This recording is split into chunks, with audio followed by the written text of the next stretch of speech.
नमस्कार सभी साथियों को स्वागत करता हूं सभी का इस YouTube चैनल पर जिसका नाम है स्टडी विद पीएन लोधा। साथियों, थर्ड ग्रेड शिक्षक भर्ती परीक्षा 2023 के लिए जो आपके एग्जाम है 25 फरवरी से 1 मार्च तक, थर्ड ग्रेड शिक्षक भर्ती या रीट मेंस का लेवल 1 और लेवल 2 का। साथियों, राजस्थान कर्मचारी चयन बोर्ड के द्वारा ये आपके एग्जाम लिए जाएंगे। तो देखो, जो राजस्थान कर्मचारी चयन बोर्ड ने 2022 में पेपर करवाए थे, उसमें जो राजस्थान जीके के प्रश्न आए थे, उन जीके के प्रश्नों को हल करने की हमने एक सीरीज चला रखी है। ओल्ड जो पेपर लिए गए हैं अधीनस्थ बोर्ड के द्वारा उनकी, तो बहुत सारे प्रश्न आपके इस लेवल से मतलब डायरेक्टली बनने वाले हैं। लेवल तो ये रहेगा, खैर कोई दिक्कत नहीं, लेकिन डायरेक्टली प्रश्न ऐसे आएंगे जो आपके जो यहाँ पर आप हल कर रहे हो तो वो आपको एग्जाम में देखने को मिलेंगे। साथियों, बेहद उपयोगी प्रश्न है लेवल 1 के लिए भी और लेवल 2 के लिए भी। 47 प्रश्नों को हम यहाँ पर हल करेंगे साथियों। 47 प्रश्न लेवल 1 और लेवल 2 हेतु राजस्थान जीके के प्रश्न है। सारे के सारे प्रश्नों के आंसर जो अधीनस्थ बोर्ड ने जो उत्तर कुंजी जारी की है, उस उत्तर कुंजी के आधार पर आपको प्रश्नों के उत्तर बताए जाएंगे। अगर किसी भी प्रश्न में कोई डाउट लगे तो उसके लिए आप कमेंट बॉक्स में कमेंट कर सकते हो। तो चलिए पहला प्रश्न देखेंगे साथियों। प्रश्न नंबर 1 में क्या है आपके, देखो ये वन रक्षक का पेपर था। 12 नवंबर 2022 को ये पेपर हुआ था। इस पेपर को आज हम हल करेंगे।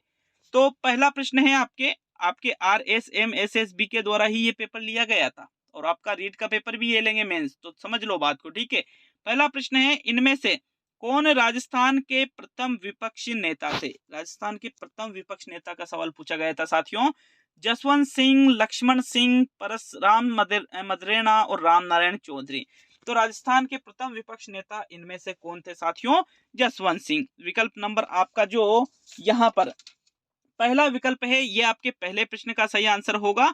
आगे बढ़ेंगे प्रश्न संख्या 2 की ओर। दूसरा प्रश्न देख लेते हैं, प्रश्न संख्या 2 में क्या पूछा जा रहा है आपसे। तो चलिए दूसरे प्रश्न की ओर बढ़ते हैं। प्रश्न नंबर 2 है मित्रों आपके, ये देखिएगा, राजस्थान के मुख्यमंत्री जिनका जन्म अंतरराष्ट्रीय महिला दिवस पर हुआ था उनका नाम क्या है? मोहनलाल सुखाड़िया, वसुंधरा राजे, जगन्नाथ पहाड़िया और अशोक गहलोत। तो राजस्थान की का वह मुख्यमंत्री या राजस्थान की वह मुख्यमंत्री जिनका जन्म कब हुआ था? अंतरराष्ट्रीय महिला दिवस पर हुआ था साथियों। उनका नाम आपको प्रश्न नंबर 2 में बताना है। देखो दूसरे प्रश्न का आंसर देखें तो राजस्थान की वह मुख्यमंत्री जिनका जन्म अंतरराष्ट्रीय महिला दिवस पर हुआ था उनका नाम क्या है? वसुंधरा राजे सिंधिया। दूसरा विकल्प आपके दूसरे प्रश्न का सही आंसर है। प्रश्न संख्या 3 की ओर बढ़ेंगे साथियों। तीसरा प्रश्न देख लेते हैं। प्रश्न नंबर 3 है, राजस्थान के किस जिले में सबसे अधिक विधानसभा सीटें हैं? जयपुर में, अलवर में, जोधपुर में और उदयपुर में। तो भाई राजस्थान में टोटल विधानसभा जो सीटें हैं वो कितनी हैं साथियों? 200 यहाँ पर विधानसभा की सीटें हैं। और अगर हम बात करें सर्वाधिक सीटों वाला जिला, तो इनमें से जो जयपुर जिला है मित्रों, यहाँ पर सर्वाधिक विधानसभा की सीटें हैं। विकल्प नंबर 1 आपके तीसरे प्रश्न का सही आंसर होगा। प्रश्न संख्या 4 की ओर बढ़ेंगे। चौथा प्रश्न देख लेते हैं। प्रश्न नंबर 4 है, उदयपुर राज्य का राजस्थान में विलय हुआ था कब? 18 मार्च 1948, 18 अप्रैल 1948, 30 मार्च 49 और 30 अप्रैल 49। तो उदयपुर का जब राजस्थान में विलय हुआ, मतलब एकीकरण के समय की बात है साथियों, ये कब विलय हुआ था उदयपुर का राजस्थान में? साथियों चौथे प्रश्न का उत्तर देखें तो भाई 18 अप्रैल 1948 को। कब? 18 अप्रैल 1948 को ही उदयपुर राज्य का राजस्थान में विलय हुआ था मित्रों। दूसरा विकल्प चौथे प्रश्न का आंसर होगा। प्रश्न संख्या 5 की ओर बढ़ते हैं। यहाँ हाँ ठीक है, बिल्कुल पांचवा प्रश्न, चावंड महाराणा प्रताप की कितने वर्षों तक राजधानी रही? 15, 20, 12 या 16। तो चावंड की बात की जा रही है। महाराणा प्रताप की जितने वर्षों तक चावंड राजधानी रही साथियों, वो साल आपको प्रश्न नंबर 5 में बताना है। देखिएगा पांचवें प्रश्न में कौन सा विकल्प आपका सही रहेगा। तो महाराणा प्रताप 1572 से 1597 तक इनका कार्यकाल रहा था। ठीक है, कार्यकाल मतलब शासनकाल, सॉरी कार्यकाल गलत शब्द का प्रयोग कहा मैं, शासनकाल इनका था। अगर हम बात करें तो महाराणा प्रताप ने जो चावंड को राजधानी बनाया था, कितने सालों तक इनकी राजधानी रही थी? 12 साल तक रही थी राजधानी किनकी? महाराणा प्रताप की, क्या? चावंड। तीसरा विकल्प आपके पांचवें प्रश्न का आंसर है साथियों। प्रश्न संख्या 6 की ओर बढ़ेंगे। छठा प्रश्न है आपके, निमाड़ी उपबोली है किसकी? शेखावटी की, मेवाड़ी की, बागड़ी की और मालवी की। तो इनमें से एक बोली उपबोली आती है निमाड़ी। अब आपको ये बताना है कि ये जो निमाड़ी उपबोली है ये किसकी उपबोली है साथियों। प्रश्न नंबर 6 का आंसर देख लेते हैं। तो चलिए छठे प्रश्न का आंसर देखें। जो मालवी है, मालवी की ही उपबोली है क्या? निमाड़ी मित्रों। तो चौथा विकल्प जो है आपके प्रश्न नंबर 6 का सही आंसर है। देखो प्रत्येक प्रश्न के लिए 1 अंक आपको प्रदान किया जाएगा और प्रश्न को गलत करने पर 1/3 नंबर आपके कम किए जाएंगे। तो फोर्थ विकल्प छठे प्रश्न का बिल्कुल सही आंसर है। प्रश्न संख्या 7 की ओर बढ़ेंगे साथियों। प्रश्न नंबर 7 क्या पूछ रहा है? इनमें से कौन सा अभिलेख महाराणा कुंभा के लेखन पर प्रकाश डालता है? कीर्ति स्तंभ प्रशस्ति, जगन्नाथ राय प्रशस्ति, राज प्रशस्ति और राय सिंह प्रशस्ति। जो अभिलेख महाराणा कुंभा की बात है ये, ठीक है, मेवाड़ के महाराणा कुंभा की बात है, इनके लेखन महाराणा कुंभा के लेखन पर प्रकाश डालता है, वो इनमें से कौन सा अभिलेख है मित्रों? सातवें प्रश्न का उत्तर बताएं तो आंसर रहेगा आपके जो कौन सा विकल्प नंबर जो 1 है, कीर्ति स्तंभ जो प्रशस्ति है, यही महाराणा कुंभा के लेखन पर प्रकाश डालता है। पहला विकल्प सातवें प्रश्न का आंसर होगा। प्रश्न नंबर 8 की ओर बढ़ते हैं साथियों। प्रश्न संख्या 8 है आपके, सुदर्शनगढ़ का किला इनमें से किस दुर्ग का अन्य नाम है? तारागढ़ दुर्ग बूंदी, जालोर दुर्ग, नाहरगढ़ दुर्ग जयपुर या जयगढ़ दुर्ग जयपुर। तो इनमें से किस दुर्ग को सुदर्शनगढ़ के नाम से भी जाना जाता है? आठवें प्रश्न का आंसर देख लेते हैं साथियों। प्रश्न संख्या 8 में कौन से विकल्प का चुनाव करोगे आप? तो भाई नाहरगढ़ दुर्ग जो जयपुर में स्थित है। कहां पर है नाहरगढ़ दुर्ग? जयपुर में स्थित है। बिल्कुल इसी को ही सुदर्शनगढ़ के नाम से भी जाना जाता है मित्रों। ये प्रश्न भी कई बार पूछा जा चुका है। विकल्प नंबर 3 आपके प्रश्न संख्या 8 का बिल्कुल सही आंसर है। प्रश्न नंबर 9 की ओर बढ़ते हैं। तो चलिए 9वां प्रश्न देख लेंगे। प्रश्न नंबर 9 में क्या है आपके? भारतीय प्राचीन लिपिमाला के प्रसिद्ध लेखक हैं गौरी शंकर हीराचंद ओझा, रामकरण आसोपा, मुनि जीन विजय और विश्वेश्वर नाथ रेव। साथियों जो प्राचीन भारतीय लिपिमाला के जनक है, प्रसिद्ध लेखक है, जनक के सॉरी प्रसिद्ध लेखक है, भारतीय प्राचीन लिपिमाला के प्रसिद्ध लेखक है, वो आपके प्रश्न नंबर 9 में बताना है। तो देखो 9वें प्रश्न का आंसर क्या रहेगा आपके? जो विकल्प नंबर 1 है गौरी शंकर हीराचंद ओझा, बिल्कुल जो भारतीय प्राचीन लिपिमाला है इसके प्रसिद्ध लेखक है साथियों। पहला विकल्प आपके 9वें प्रश्न का आंसर होगा। प्रश्न संख्या 10 की ओर बढ़ेंगे। देखो ऐसे प्रश्न आपसे एग्जाम में पूछे जाएंगे, 100% ऐसे प्रश्न आपसे पूछे जाएंगे साथियों।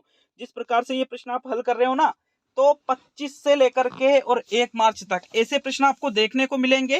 और बिल्कुल आप जब एग्जाम दोगे तो उसके बाद में आपको एहसास होगा कि यार हमने बहुत शानदार चीजें वहां पर पढ़ी थी, कि भाई उसी लेवल से हमारा पेपर बना है। देखो क्योंकि ये अधीनस्थ बोर्ड के ही प्रश्न है, ये प्रश्न मैंने नहीं बनाया, अधीनस्थ बोर्ड के प्रश्न है साथियों, ये जो पिछली भर्ती परीक्षाओं में पूछे जा चुके हैं। तो प्रश्न संख्या 10 को देख लेते हैं। चार चौमा का शिव मंदिर राजस्थान के किस जिले में अवस्थित है? कोटा, बारा, बूंदी या झालावाड़। जो चार चौमा का शिव मंदिर है ये राजस्थान के जिस जिले में स्थित है, अवस्थित मतलब स्थित, ठीक है, वो जिला आपको 10वें प्रश्न में देखना है मित्रों। 10वें प्रश्न का आंसर देखें तो विकल्प नंबर जो आपका 1 है, चार चौमा का शिव मंदिर कौन से जिले में अवस्थित है? कोटा जिले में अवस्थित है मित्रों। पहला विकल्प आपके 10वें प्रश्न का बिल्कुल सही आंसर है। प्रश्न संख्या 11 की ओर बढ़ेंगे। 11वां प्रश्न देखते हैं आपके। प्रश्न नंबर 11 में क्या है? सारे के सारे प्रश्नों, मैंने पहले बोल दिया था, सारे के सारे के प्रश्नों जो है इनके आंसर साथियों आपको अधीनस्थ बोर्ड की जो आंसर की आई है उसके आधार पर बताए जा रहे हैं। वापिस कह रहा हूं कि कहीं फिर भी कोई त्रुटि लगे, कोई संशय हो तो उसके लिए आप कमेंट बॉक्स में कमेंट कर दीजिएगा। 11वां प्रश्न पूछ रहे हैं डूंग जी जवाहर जी किस जिले के थे? जयपुर, जोधपुर, सीकर और अजमेर। डूंग जी और जवाहर जी लोक देवता है ये, शेखावटी से संबंधित है। और जिलों की बात करें भाई, शेखावटी में तो सीकर, चूरू, झुंझुनू आ जाता है। ये कौन से जिले के थे साथियों? सीकर जिले के थे ये। 11वें प्रश्न में आपके थर्ड विकल्प बिल्कुल सही आंसर होगा। प्रश्न संख्या 12 की ओर बढ़ेंगे साथियों। तो 12वां प्रश्न देख लेते हैं। यहाँ थर्ड विकल्प आपका आंसर है, ठीक है। 11वें प्रश्न में 12वें प्रश्न में क्या पूछ रहा है देखते हैं। मीणा क्षत्रिय सभा की स्थापना कब की गई थी? 1924, 1933, 1944 या 1946। तो जो मीणा क्षत्रिय सभा है इसकी स्थापना के बारे में प्रश्न संख्या 12 में आपसे पूछ रहा है मित्रों। 12वें प्रश्न का उत्तर क्या रहेगा आपके? जो विकल्प नंबर 2 है, बिल्कुल 1933 में ही मीणा क्षत्रिय सभा की स्थापना की गई थी। सेकंड विकल्प आपके 12वें प्रश्न का बिल्कुल सही आंसर है साथियों। प्रश्न संख्या 13 की ओर बढ़ेंगे। 13वां प्रश्न देख लेते हैं। प्रश्न नंबर 13 है आपके, राव बीकानेर किस वर्ष बीकानेर नगर की स्थापना की थी? 1459, 1488, 1539 या 1388। तो राव बीका के द्वारा जिस वर्ष बीकानेर नगर की स्थापना की गई थी वो वर्ष आपको 13वें प्रश्न में बताना है। साथियों, राव जोधा की बात नहीं की जा रही है, कंफ्यूज नहीं होना है, कंफ्यूज बिल्कुल भी नहीं होना है। ये राव बीका की बात हो रही है और बीकानेर की बात हो रही है, जोधपुर की बात नहीं है ये। बिल्कुल राव बीका ने जिस वर्ष बीकानेर नगर की स्थापना की थी वो कौन सा वर्ष था? 1488 में ही राव बीका ने बीकानेर नगर की स्थापना की थी साथियों। दूसरा विकल्प आपके प्रश्न 13 का सही आंसर है। प्रश्न संख्या 14 की ओर बढ़ेंगे। तो चलिए 14वां प्रश्न देख लेंगे। प्रश्न नंबर 14 में क्या पूछ रहा है? बेणेश्वर का मेला कब भरता है? श्रावण पूर्णिमा, वैशाख पूर्णिमा, कार्तिक पूर्णिमा या माघ पूर्णिमा? तो इनमें से जब बेणेश्वर का मेला भरता है वो महीना आपको बताना है, क्योंकि चारों ही विकल्पों में पूर्णिमा तो दे ही रखा है, तो फिर महीना ही देखना पड़ेगा आपको। मित्रों 14वें प्रश्न का कौन सा विकल्प चुनोगे? तो आंसर देखें प्रश्न संख्या 14 में। भाई बेणेश्वर का मेला कहाँ भरता है? ये डूंगरपुर में भरता है साथियों। और अगर हम बात करें कि भाई कब भरता है तो ये माघ पूर्णिमा को इस मेले का आयोजन होता है। फोर्थ विकल्प आपके 14वें प्रश्न का आंसर है। प्रश्न नंबर 15 की ओर बढ़ते हैं। 15वां प्रश्न देख लेंगे साथियों। तारा शर्मा इनमें से किस नृत्य की प्रसिद्ध कलाकार है? भवाई, तेरह ताली, कच्ची घोड़ी और घेर। तो इनमें से जो तारा शर्मा है ये जिस नृत्य की प्रसिद्ध कलाकार है वो नृत्य आपको प्रश्न संख्या 15 में बताना है। भाई 15वें प्रश्न का कौन सा विकल्प चुनोगे? तो तारा शर्मा ये जिस नृत्य की प्रसिद्ध कलाकार है, नए नए नाम आपको एग्जाम में कुछ देखने को मिल सकते हैं साथियों, जैसे ये तारा शर्मा है। ठीक है, अब ये तो आप यहाँ देख रहे हो, बाकी वहां कुछ नया नाम भी आ सकता है। ठीक है, 15वें प्रश्न का आंसर देखें तो भाई भवाई नृत्य की ये प्रसिद्ध कलाकार है तारा शर्मा। पहला विकल्प आपके 15वें प्रश्न का सही आंसर है साथियों। प्रश्न संख्या 16 की ओर बढ़ेंगे। 16वें प्रश्न में क्या है देख लेते हैं। 16वां प्रश्न है आपके, विग्रह रात रचित रचना हरकेली है, नाटक है, उपन्यास है, काव्य है या अभिलेख है? तो भाई देखो हरकेली की रचना किसके द्वारा की गई? विग्रहराज के द्वारा। अब आपको ये देखना है कि भाई ये क्या है, नाटक, उपन्यास, काव्य या अभिलेख। प्रश्न नंबर 16 का आंसर देखें तो मित्रों क्या है, ये एक नाटक है हरकेली, जिसकी रचना किसने की थी? विग्रहराज ने की थी साथियों। पहला विकल्प आपके प्रश्न नंबर 16 का सही आंसर होगा। प्रश्न संख्या 17 की ओर बढ़ेंगे। चलिए 17वां प्रश्न देख लेंगे। प्रश्न नंबर 17 है, लाल नाथ जी इनमें से किस संप्रदाय के संत थे? गूदड़ संप्रदाय, नवल संप्रदाय, जसनाती संप्रदाय या फिर विष्णोई संप्रदाय? तो लाल नाथ जी का संबंध इनमें से जिस संप्रदाय से रहा वो आपको प्रश्न संख्या 17 में देखना है। मित्रों लालनाथ जी का जो संबंध है वो कौन से संप्रदाय से रहा था? जसनाती संप्रदाय से रहा था। थर्ड विकल्प आपके प्रश्न नंबर 17 का सही आंसर है। 18वें प्रश्न की ओर बढ़ते हैं। चलिए 18वां प्रश्न देख लेंगे। प्रश्न नंबर 18, खुगाली आभूषण शरीर के किस भाग में पहना जाता है? कमर में, हाथ में, नाक में या गले में? तो खुगाली नामक जो आभूषण है ये शरीर के जिस भाग में पहना जाता है वो भाग आपको प्रश्न संख्या 18 में बताना है। भाई खुगाली नॉर्मली जो गांवों में तो इस चीज को जाना जाता है, क्योंकि ये अभी भी कई कुछ जगह पर साथियों खुगाली को धारण किया जाता है गले में महिलाओं के द्वारा। तो गला बिल्कुल आपका जो चौथा विकल्प है 18वें प्रश्न का सही आंसर है। नेक्स्ट प्रश्न संख्या 19 की ओर बढ़ेंगे साथियों। 19वां प्रश्न देखेंगे। प्रश्न नंबर 19 है, चित्रकार निसारदीन और साहिबदीन किस चित्रकला शैली से संबंधित थे? बीकानेर चित्रकला, जयपुर चित्रकला, मेवाड़ या बूंदी? तो यहाँ पर दो चित्रकारों के नाम, एक तो निसारदीन है और एक साहिबदीन है। साथियों इन दोनों का ही संबंध जिस चित्रकला शैली से है वो चित्रकला शैली आपको प्रश्न संख्या 19 में बताना है। राइट आंसर देख लेते हैं। प्रश्न संख्या 19 में कौन सा विकल्प सही रहेगा? तो जो तीसरा विकल्प है जो मेवाड़ है साथियों, बिल्कुल मेवाड़ शैली के ये चित्रकार थे। कौन कौन? एक तो निसारदीन और एक साहिबदीन। थर्ड विकल्प आपके प्रश्न संख्या 19 का सही आंसर है। चलिए आगे बढ़ेंगे प्रश्न संख्या 20 की ओर। तो 20वां प्रश्न देख लेंगे। प्रश्न नंबर 20, पन्ना मीना का कुंड स्थित है उदयपुर, नाथद्वारा, जयपुर और जैसलमेर? समझना प्रश्न को, पन्ना मीना की बावड़ी नहीं पूछ रहा है, पन्ना मीना का कुंड पूछ रहा है। 20वें प्रश्न में कंफ्यूज नहीं होना है साथियों। 20वें प्रश्न का आंसर बताओ। तो पन्ना मीना का जो कुंड है राजस्थान में कहां पर स्थित है साथियों? ये जयपुर में स्थित है। कौन सा कुंड? पन्ना मीना का कुंड। विकल्प नंबर 3 आपके 20वें प्रश्न का सही आंसर है साथियों। आगे बढ़ेंगे प्रश्न संख्या 21 की तरफ। 21 को देख लेते हैं आपके प्रश्न संख्या 21 में क्या है। तो 21 है, देखिएगा प्रश्न संख्या 21 को। प्रश्न नंबर 21 पूछ रहा है आपसे, राजस्थान की इनमें से कौन सी झील को रामसर वेटलैंड कन्वेंशन में शामिल किया गया है? जयसमंद झील, आना सागर झील, सांबर झील या पंचपदरा झील? तो जिस झील को रामसर वेटलैंड कन्वेंशन में शामिल किया गया है वो झील 21 में बताओ भाई। 21वें प्रश्न में कौन सा विकल्प सही लगता है आपको? तो आंसर देख लेते हैं 21 का। मित्रों, जिस झील को रामसर वेटलैंड कन्वेंशन में शामिल किया गया है वो है सांबर झील। नमभूमि में है ना ये सांबर झील साथियों। विकल्प नंबर 3 आपके प्रश्न 21 का सही है। देखो, सांबर खारे पानी की झील है जो मुख्यतः कहाँ है? जयपुर में। थर्ड विकल्प आपके 21वें प्रश्न का सही आंसर होगा। नेक्स्ट प्रश्न संख्या 22 की ओर बढ़ेंगे साथियों। 22 को देख लेते हैं, प्रश्न संख्या 22 में क्या पूछ रहा है।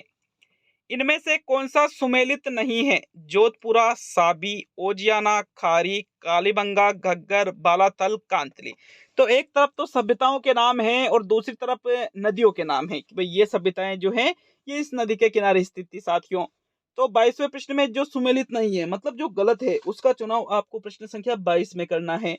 देखो, जोधपुरा सभ्यता जयपुर में साबी नदी के किनारे है, ओजियाना सभ्यता खारी नदी के किनारे और कालीबंगा सभ्यता घग्गर नदी के किनारे हनुमानगढ़ में स्थित है साथियों। तीनों ही सत्य है, लेकिन बालातल सभ्यता कांतली नदी के किनारे स्थित नहीं है। फोर्थ विकल्प आपके 22 का सही आंसर है। 23 की ओर बढ़ते हैं तो 23वां प्रश्न देख लेते हैं। प्रश्न नंबर 23 में क्या है मित्रों आपके? किस लोक देवता का मंदिर लूणी नदी के किनारे स्थित है? पाबू जी का, तेजा जी का, मल्लीनाथ जी का और हड़पू जी का?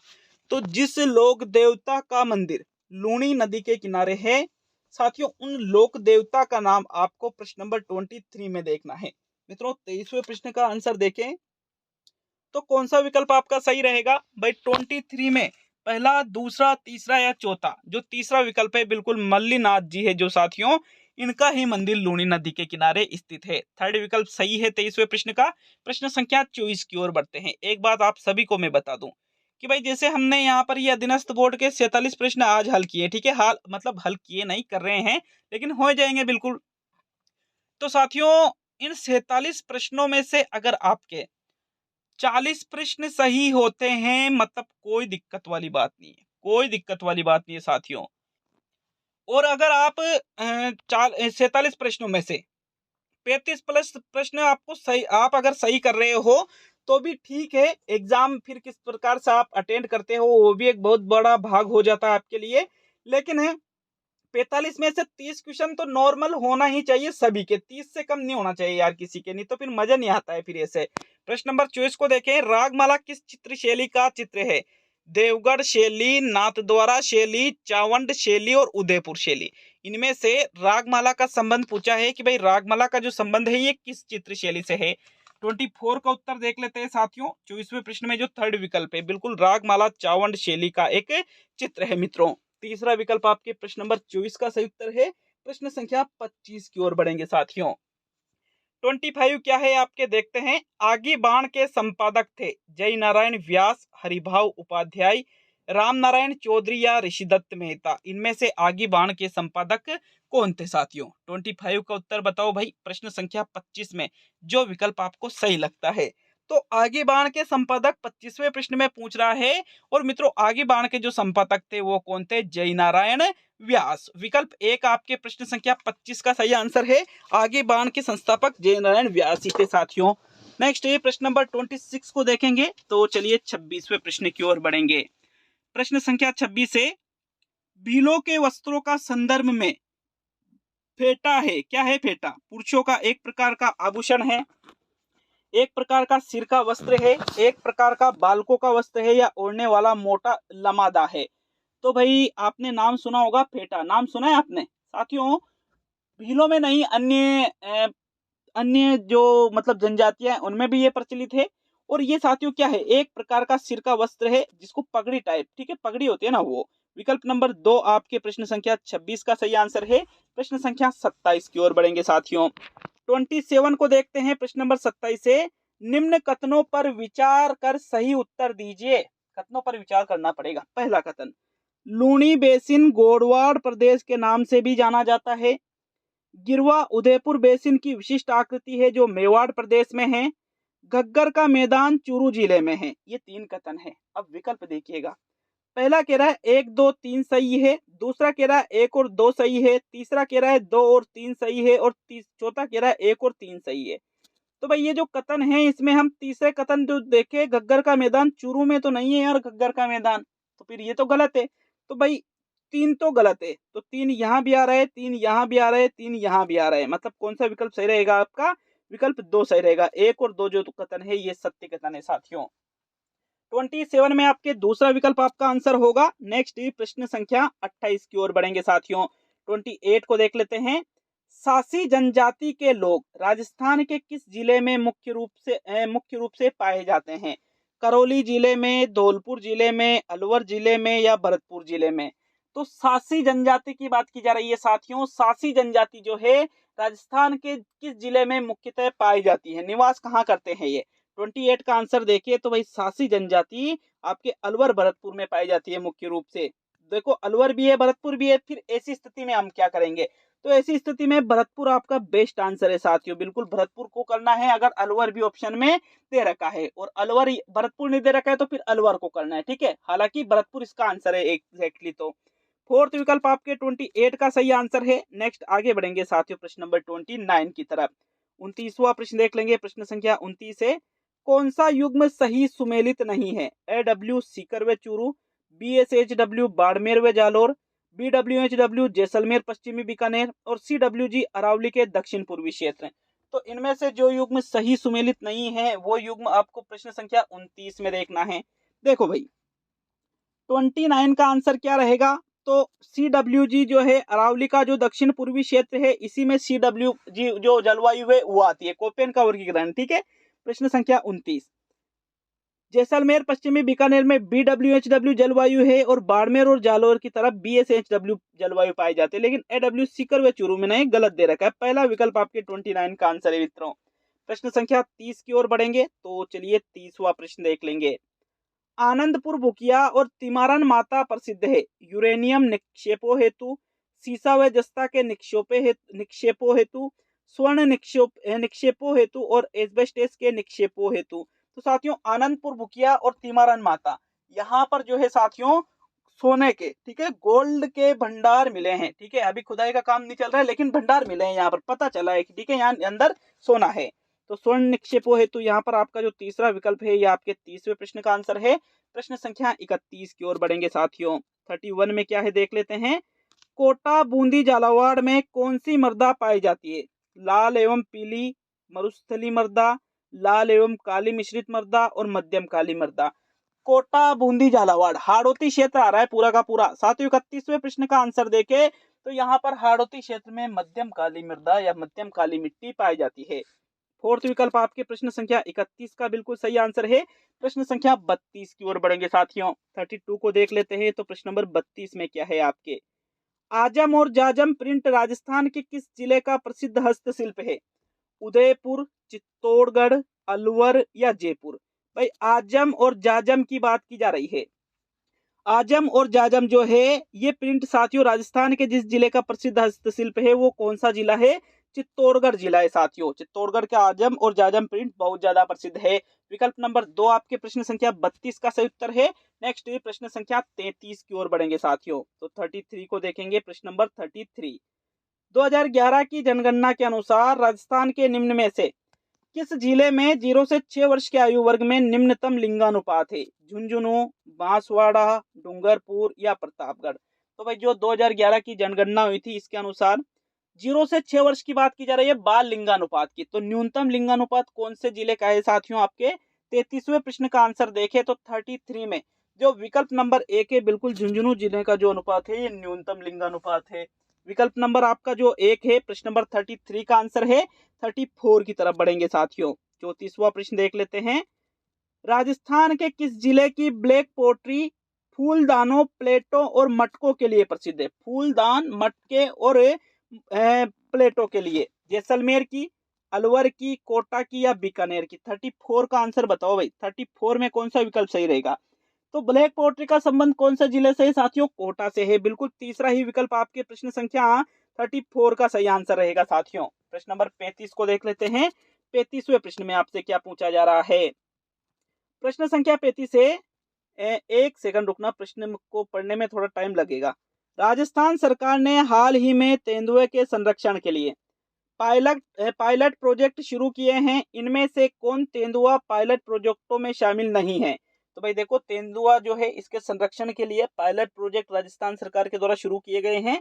इन 4 विकल्पों में से जो तेंदुआ पायलट प्रोजेक्ट में शामिल नहीं है वो आपको प्रश्न नंबर 35 में देखना है। पहला विकल्प देखो, जयसमंद अभयारण्य उदयपुर, कुंभलगढ़ अभयारण्य, रावली टोटगढ़ अभयारण्य, अरावली पहाड़ियों का फैलाव अजमेर से उदयपुर तक फैला हुआ है, जालना अमागढ़ संरक्षण रिजर्व जयपुर और मनसा माता संरक्षण रिजर्व झुंझुनू। तो किसका संबंध पायलट प्रोजेक्टों में नहीं है तेंदुए के संरक्षण के लिए? साथियों 35 का आंसर क्या रहेगा? विकल्प नंबर 4, मनसा माता संरक्षण रिजर्व जो झुंझुनू में है, इसका संबंध नहीं है तेंदुए के संरक्षण के लिए पायलट प्रोजेक्टों में।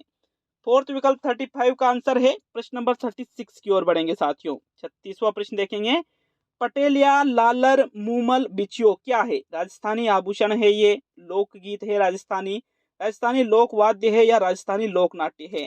तो यहाँ पर पटेलिया, लालर, मूमल और बिछियो 4 चीजें दे रखी है साथियों। ये कोई आभूषण नहीं है, ना ही ये कोई लोक नाट्य का नाम है। लोक वाद्य या आभूषण, तो भाई ये है राजस्थान के, सॉरी आभूषण तो हटा दिया, ये है राजस्थान के लोकगीत। राजस्थानी लोकगीतों के नाम है साथियों ये। 36 में दूसरा विकल्प आपका आंसर होगा। नेक्स्ट प्रश्न नंबर 37 को देख लेते हैं। 37वां प्रश्न है, कर्नल जेम्स टोड ने किस युद्ध को मेवाड़ का मैराथन कहा था? हल्दी घाटी का युद्ध, कुंभलगढ़ का युद्ध, दिवेर का युद्ध और गोगुंदा का युद्ध। तो कर्नल जेम्स टोड के द्वारा इनमें से जिस युद्ध को मेवाड़ का मैराथन नाम दिया गया वो इनमें से कौन सा युद्ध है? साथियों जो दिवेर का युद्ध हुआ था साथियों हल्दी घाटी के युद्ध के बाद में, बिल्कुल है, इस युद्ध को ही कर्नल जेम्स टोड ने मेवाड़ का मैराथन कहा है साथियों। तो विकल्प नंबर 3 जो है आपके प्रश्न नंबर 37 का सही आंसर है। नेक्स्ट 38 की ओर बढ़ेंगे। 38वां प्रश्न देख लेते हैं, सम्राट अकबर ने किस संत को लिखा था? मैंने यहाँ पर फतेहपुर सीकरी में आमंत्रित किया था। हरिदास जी, दादू दयाल जी, रज्जब जी और नामदेव जी।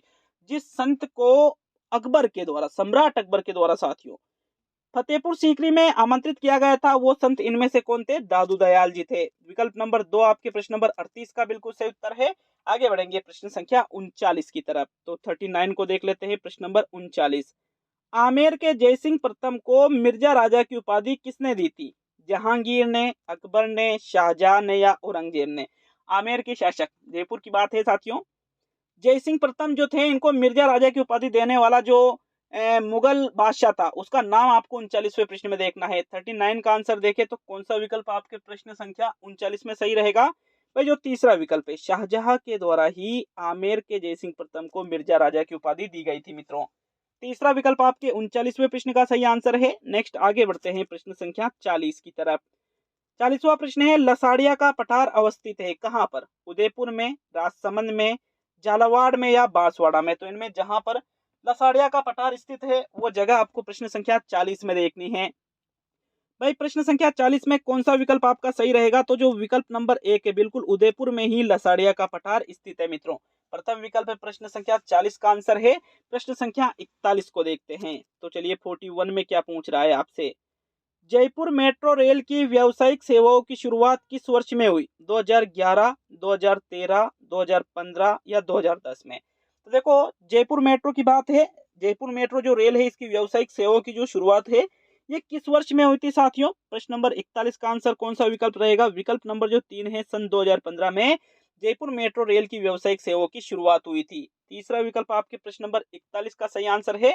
नेक्स्ट 42वें प्रश्न की ओर बढ़ेंगे। तो 42 को देख लेते हैं, महान सीमा वृक्ष राजस्थान के किस भाग में मिलता है? दक्षिणी पूर्वी, दक्षिणी पश्चिमी, उत्तर पूर्वी और उत्तर पश्चिमी? महान सीमा वृक्ष की बात की जा रही है साथियों, ये राजस्थान के जिस भाग में मिलता है। 42 का आंसर देखें तो 42वें प्रश्न का जो पहला विकल्प है जो दक्षिणी पूर्वी भाग है साथियों, ठीक है, दक्षिणी पूर्वी भाग है, महान सीमा वृक्ष यहीं पर मिलता है आपके। विकल्प 1 आपके हाड़ौती की तरफ, ठीक है, पहला विकल्प आपके 42वें प्रश्न का आंसर होगा। 43 की ओर बढ़ेंगे साथियों। 43वां प्रश्न देख लेते हैं। प्रश्न नंबर 43, कौन सा वित्तीय संस्थान के हस्तशिल्प के विकास के लिए उत्तरदायी है? राजसिको, रिको, राजस्थान वित्त निगम और रीटकोर? तो जो वित्तीय संस्थान के हस्तशिल्प के विकास के लिए उत्तरदायी है इनमें से उसका चयन आपको प्रश्न नंबर 43 में करना है। और भाई वित्तीय संस्थान के हस्तशिल्प के विकास के लिए जो उत्तरदायी है वो इनमें से कौन सा है साथियों? राशि को। विकल्प नंबर आपका जो 1 है प्रश्न संख्या 43 का सही उत्तर होगा। चलिए आगे बढ़ेंगे प्रश्न संख्या 44 की तरफ। 44 को देख लेंगे। प्रश्न नंबर 44, वह स्थान जिसे प्राचीन भारत का टाटा नगर कहा जाता है, तिलवाड़ा, नगरी, रेड या नलियासा। प्राचीन भारत का टाटा नगर किसको कहा जाता है साथियों? 44वें प्रश्न का आंसर देखें तो रेड कहाँ पड़ता है? टोंक, रेड टोंक को ही प्राचीन भारत का टाटा नगर कहा जाता है। थर्ड विकल्प 44वें प्रश्न का आंसर होगा। नेक्स्ट 45वें प्रश्न की ओर बढ़ेंगे साथियों। 45 है, राजस्थान के निम्न जिलों को पूर्व से पश्चिम की ओर सही क्रम में व्यवस्थित कीजिए। जैसलमेर, पाली, अजमेर, धौलपुर। ये 4 जिले हैं। अब इन 4 जिलों को पूर्व से पश्चिम की ओर व्यवस्थित करना है कि सबसे पूर्व में, फिर उसके बाद, फिर उसके बाद, फिर उसके बाद। तो आप सबको पता है सबसे पूर्व में धौलपुर आएगा, सबसे पश्चिम में जैसलमेर आएगा। तो सबसे पहले क्या आएगा? 4। 4 कहाँ दे रखा है? ये दे रखा है, ये दे रखा है, तो ए गलत, बी गलत। फिर साथियों 3, 1 1 इसमें भी दे रखा है। अब 2 3 या 3 2। 45वें प्रश्न का आंसर देखें तो भाई अगर हम देखें तो सबसे पहले धौलपुर आता है, फिर इसके बाद में अजमेर, फिर इसके बाद में आपके पाली इधर है, फिर आपके जैसलमेर। ठीक है, तो ये आपके जो 4 जिले हैं बिल्कुल 4 3 2 1 के क्रम में जमेंगे। थर्ड विकल्प आपके 45वें प्रश्न का आंसर है। चलिए सेकंड लास्ट प्रश्न की ओर बढ़ेंगे। अच्छा लगे वीडियो को लाइक शेयर जरूर करिएगा साथियों, और कमेंट करके बताना कि 47 में से कितने प्रश्नों को सही किया माइनस मार्किंग के बाद में। माइनस मार्किंग आपके 1/3 है। प्रश्न संख्या 46, पंजाब शाह का उर्स कहाँ मनाया जाता है? अलवर में, हनुमानगढ़ में, अजमेर में या गंगानगर में। तो इनमें से जिस स्थान पर पंजाब शाह का उर्स मनाया जाता है वो स्थान आपको 46वें प्रश्न में देखना है। मित्रों, पंजाब शाह का जो उर्स है ये राजस्थान के कौन से जिले में मनाया जाता है? अजमेर में मनाया जाता है। दूसरा विकल्प 46वें प्रश्न का सही उत्तर है। अब आज का अंतिम और 47वां प्रश्न देख लेंगे। अंतिम और 47 प्रश्न में क्या है? राजस्थान के लिए कहावत अकाल से संबंधित है। तीजो कुरियो आठवो काल। इसमें कुरियो का अर्थ है पूर्ण अकाल, अर्ध अकाल, त्रिकाल और पंचकाल। तो राजस्थान में कहावत है अकाल से संबंधित क्या? तीजो कुरियो आठवो काल। तो इसमें कुरियो जो शब्द आ रहा है इसका अर्थ आपसे 47 में पूछा गया है। और साथियों इसका जो सही आंसर है वो रहेगा अर्धकाल। मतलब तीजो कुरियो, तीसरे साल में तो अर्धकाल आता है और 8वें साल में काल आता है। इस प्रकार से है ये। दूसरा विकल्प आपके 47 का सही उत्तर है। तो ये कंप्लीट होता है एक और राजस्थान अधीनस्थ बोर्ड का पेपर। आपके लिए रेगुलर इसी प्रकार से वीडियो यूट्यूब पर मिलते रहेंगे साथियों। अच्छा लगे वीडियो को लाइक शेयर भी जरूर करिएगा। तो बहुत बहुत धन्यवाद सभी का। मिलते हैं जल्द ही अगले वीडियो में मित्रों।